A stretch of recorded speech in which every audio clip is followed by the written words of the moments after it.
guys asking tough questions. But I mean, because Ramadan is very, there's so many things. But I would say the overall spiritual uplifting. I mean, I can say the Quran, I can say the Salat Taraweeh, I can say, but the overall, as American Muslims, going to the masjid and for 30 days or 29 days, every night, meeting your friends that, sometimes because of life, we are so busy and families, and you just meet in Ramadan for 29 days. This is so much blessing for us. We say that we should plan our lives around God rather than God around our lives.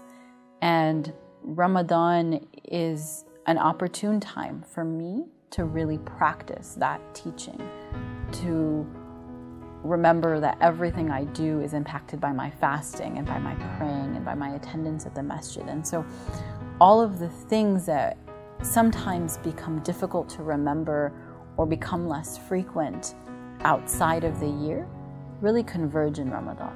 So sometimes I can be a very arrogant person. Sometimes I think I'm fancy for some reason, and it just humbles the heck out of me. I see all my ugliness when I fast on a daily basis during Ramadan, and I mean, it's sad. I break my fast with a Coke. I see all my addictions and everything like that, and I think it's you get to just put all the laundry out. You get to clean everything inside, take a spiritual inventory about where your weaknesses may be, where some fine-tuning needs to be. The tranquility, just having peace throughout the day, just relax. And it's like you don't even have the energy to get mad about stuff, so you just relax. I like the tranquility throughout the day. And after a month of doing that, sometimes it carries on after. The most I look forward to is the alone time with Allah.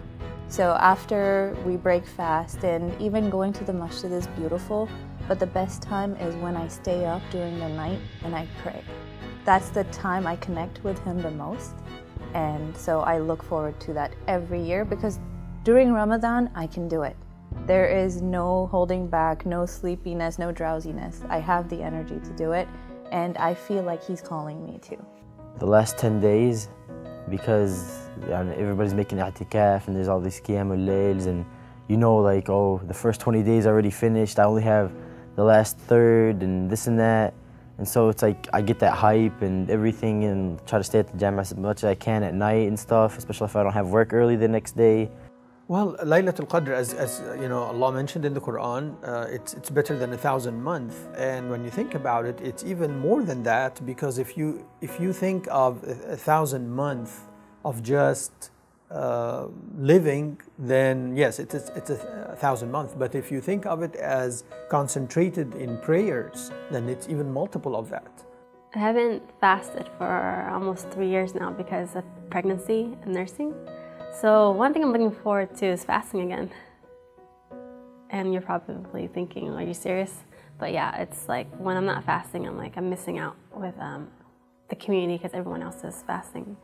And I want to start doing that again, inshallah, soon. After I had kids, and now that my daughter is a little bit older, I really look forward to spending the month where we focus a lot more on learning about the seerah and the meanings of the different surahs from the Quran, and seeing how she gets so excited and so connected about these, where she asks every day, are we going to read a story about the Prophet, and seeing her develop a spiritual connection to the month, and seeing how she's starting now to fast, and so that I look forward to. I think for women it's hard because there's so many years where they're not fasting because of pregnancy and nursing, and so you have to find other ways to find a connection to the month, and sometimes it's through our kids. So that's what I look forward to now. Absolutely spending time with my family. Most of my family is in California and the rest are in Jordan. Sometimes they would come over to America, spend time with us. I rarely get to see them, so the best time of the Ramadan would be just spending time with my family, seeing them at least just once. I look forward to, I see like the unity of Muslims in Ramadan, and that's probably what I look forward to the most. In Iftar, for example, every single iftar, the family is always around. And sometimes, people have work and stuff, but in Ramadan, everyone makes their effort to come to the dinner table.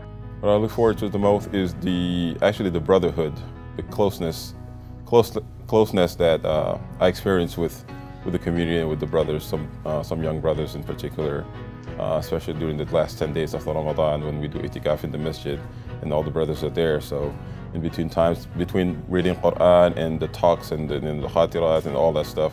Taraweeh, because we are as Muslims gathered and our relationships are strengthened, and it's just the atmosphere in general in Ramadan. It just rejuvenates me and it makes me feel like good about being a Muslim. Taraweeh, definitely. Taraweeh, I feel the sense of like we're an ummah.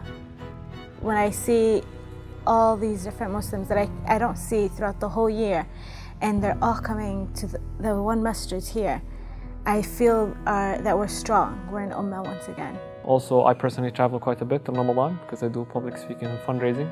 So I get to see different masajid. And one of the things that I've been noticing lately is the amount of young imams that we have. Half of that were born and raised here in America. And they committed themselves in memorize the Quran. And now, alhamdulillah, several masajids are giving them the opportunity to lead salah. And they are the imams. It's not an older imam. And to me, that is extremely inspiring.